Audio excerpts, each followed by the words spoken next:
Good morning, Sam. It is Tuesday, October 26, 2021. Welcome to day 2 of Recommendations Week. Today, I'm going to be recommending to you 3 different films that I found extraordinarily influential for very different reasons. Okay, so, Sam, the first film that I'm recommending, a film that I talk about all the time, called Lawrence of Arabia. Lawrence of Arabia is a 1962 film directed by a gentleman named David Lean. It's an epic of grand, extraordinary proportions. It follows this story of a man named Lawrence fighting against colonial powers in Arabia. Based on a true story loosely. It came from an age before any hint of CGI. So when you see the thousands of people crossing the desert, it is thousands of people that are standing in front of the camera. It is a film that is enormous on every possible level.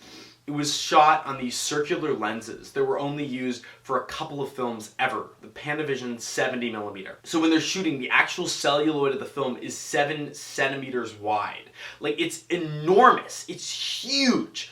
And the amount of information and texture that they're getting on that celluloid is insane. A film like this can't ever be made again. There's no justification for spending the kind of money that it would take to make it. Yet there's this piece of art that exists as this single great testament to cinema. It is, in my opinion, one of the most beautiful things ever committed to screen, telling one of the greatest stories in cinema. The second film on my recommendation list is nearly nothing like Lawrence of Arabia. It's the 2013 Martin Scorsese film, The Wolf of Wall Street. Now, keep in mind, this is not a film for children, nor a film for those that are faint of heart.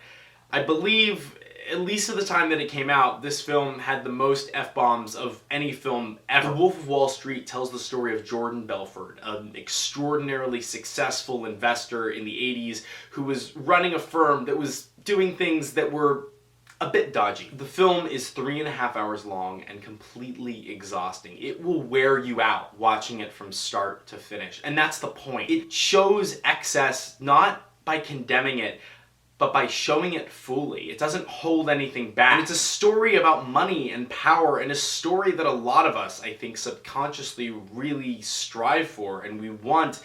And it shows us the part of it that we really want, and then also shows us the destruction that it causes. But it doesn't have some great speech about why he's evil. It doesn't say that Jordan Belfort should be condemned. It leaves that judgment up to the audience. And I think that's the most powerful tool that the film provides. You can party with him, literally, in the film, and yet also look at his own demise. But like I said, it's quite crass and a very, very hard R. The last film that I'm going to recommend in classic cinema student fashion is the 1939 French film Rules of the Game by Jean Renoir. Rules of the Game is a beautiful comedy that has tragedy injected into it at some of the weirdest and strangest points. It's about a group of very wealthy people hanging out in a house, basically. But I like this one the most for the story. It captures something about the human experience, where it shows the laughter and the play of the bourgeoisie, while also showing the tragedy of what that play is causing.